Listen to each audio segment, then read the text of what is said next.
Assalamualaikum warahmatullahi wabarakatuh. Saya Ida dengan NPM 2022298 ingin menjelaskan isu tentang dinamika politik 2023 dan urgensi merawat kondisivitas negara bangsa. Dinamika politik 2023 yang menjadi langkah pembuka dan persiapan pemilu 2024 hendaknya menampilkan wajah demokrasi Indonesia yang semakin matang dan indah. Praktik demokrasi yang lebih mengedepankan kesejahteraan dan ketertiban umum akan memperkokoh kondisivitas negara bangsa. Maka, semua elemen masyarakat pun hendaknya menolak dan mencegah manuver politik yang destruktif agar kinerja perekonomian dan stabilitas nasional tetap terjaga sepanjang tahun ini. Menjadi konsekuensi logis bahwa politik nasional tahun ini semakin dinamis. Dinamika itu merupakan kelanjutan dari pembahasan rangkaian isu politik sepanjang 2022 yang diwarnai dengan dimunculkannya profil calon presiden baru yang ditawarkan oleh sejumlah elemen masyarakat. Bahkan muncul pula diskusi tentang mencari penerus Jokowi, bukan sekadar pengganti Jokowi. Selain itu, beberapa kalangan juga mengemukakan kekhawatiran akan terjadinya praktek politik identitas. Tentu saja dinamika politik seperti itu tidak perlu dipersoalkan selama tidak merusak atau mengganggu ketertiban umum. Publik tentu berharap para politisi lebih mengutamakan pemaparan program pembangunan serta menawarkan jalan keluar untuk mengatasi ragam kesulitan yang dihadapi negara maupun masyarakat. Ruang untuk kritik terhadap pemerintah yang tetap dibuka sudah barang tentu akan menyulut debat atau adu argumentasi. Berpijak pada harapan ideal seperti itu, semua peserta pemilu 2024 diajak untuk lebih mengedepankan politik yang berlandaskan nilai-nilai kemaslahatan, yakni tetap dan selalu menjadi kepentingan rakyat sebagai yang utama atau prioritas. Konsekuensinya adalah menghadirkan perilaku politik yang selaras dengan kemajuan peradaban. Maka semua kontestan pemilu hendaknya lebih mengedepankan kesantunan dalam berpolitik. Simpati dari konstituen atau calon pemilih harus diraih dengan cara maupun pendekatan yang bermartabat dan elegan. Fakta keberagaman masyarakat Indonesia hendaknya tidak dijadikan celah untuk melakukan pengontak-kotakan. Berpijak dikotomi politik cenderung membelah persatuan dan menyulut disharmoni. Maka, pada setiap insan politisi, hendaknya ditumbuhkan kemauan baik untuk membuang jauh-jauh dikotomi politik yang menyebabkan polarisasi masyarakat pada kutub-kutub yang berseberangan. Bahkan sebaliknya, sebagai proses pembelajaran yang tak berkesudahan, semua elemen masyarakat hendaknya diajak untuk menjadikan rangkaian persiapan pemilu sebagai bagian dari proses pendewasaan berpolitik dan proses pematangan berdemokrasi. Jadi apapun agenda negara bangsa, termasuk agenda pemilu, memilih presiden dan anggota parlemen sekalipun, kebaikan bersama hendaknya selalu menjadi fokus dan orientasi semua pihak. Maka manuver politik yang destruktif tidak boleh ditolerir. Kondisivitas negara bangsa harus tetap terjaga at all costs, sebab kondisivitas negara bangsa adalah modal utama bagi semua elemen masyarakat melaksanakan kegiatan-kegiatan produktif untuk mewujudkan kesejahteraan.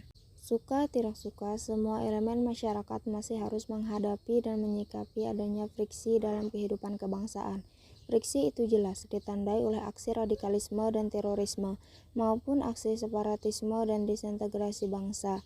Sepanjang Desember 2022 misalnya, Detasemen Khusus Densus 88 Anti-Teror Polri telah menangkap belasan terduga teroris di Sukoharjo dan Sumatera. Juga di bulan yang sama terjadi serangan bom bunuh diri di Polsek Astana Anyar, Bandung. Saat masyarakat Indonesia memasuki tahun 2023 untuk mempersiapkan pemilu 2024, kondisi perekonomian dan kehidupan sosial politik sesungguhnya relatif stabil.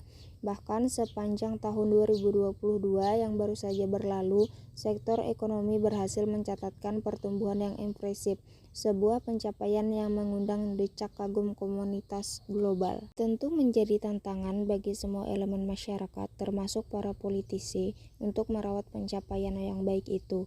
Memang, pencapaian itu belum dapat memuaskan sebuah pihak, tetapi sebagian besar masyarakat merasakan dan menikmati nilai tambah dari pencapaian 2022 itu. Fakta tentang pencapaian 2022 itu pun menjadi bukti bahwa masyarakat Indonesia mampu menghadapi dan mengelola masa-masa sulit terpanjang 2 tahun lebih periode pandemi COVID-19.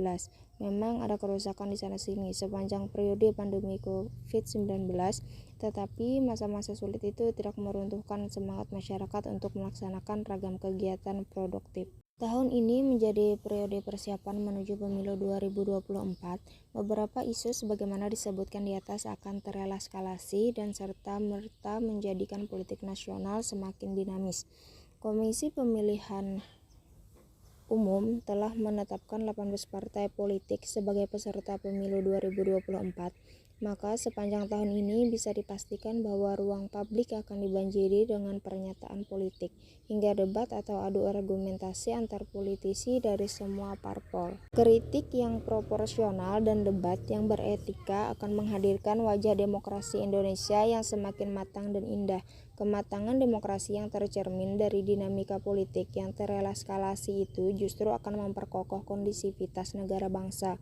Kondusivitas yang kokoh memungkinkan mesin perekonomian negara tetap bekerja, dan semua elemen masyarakat pun tak ragu untuk menjalankan ragam kegiatan produktif masing-masing. Karena terkait langsung dengan persiapan pemilu 2024, suhu politik di dalam negeri sepanjang tahun ini mungkin akan lebih panas. Di tengah meningkatnya suhu politik itu, kewaspadaan bersama harus diperkuat. Sebab boleh jadi situasi seperti itu akan dimanfaatkan oleh oknum dan spekulan politik mengail di air keruh untuk merusak soliditas bangsa. Eskalasi dinamika politik Indonesia tahun 2023 disebabkan faktor internal. Tidak semestinya dinamika itu menimbulkan kerusakan. Eskalasi dinamika politik Indonesia tahun 2023 disebabkan faktor internal. Tidak semestinya dinamika itu menimbulkan kerusakan atau mereduksi pertumbuhan ekonomi. Sebaliknya, karena mampu menampilkan wajah demokrasi yang indah, Indonesia tahun ini mestinya bisa lebih produktif dibanding tahun lalu. Artinya, masyarakat Indonesia ditantang untuk mampu menjadikan dinamika politik yang tereskalasi itu sebagai faktor yang ikut mendongkrak pertumbuhan ekonomi. Nah, mungkin sampai di sini saja saya menjelaskan tentang isu ini dan sedikit komentar dari saya. Sekian, happy watching and thanks for watching guys.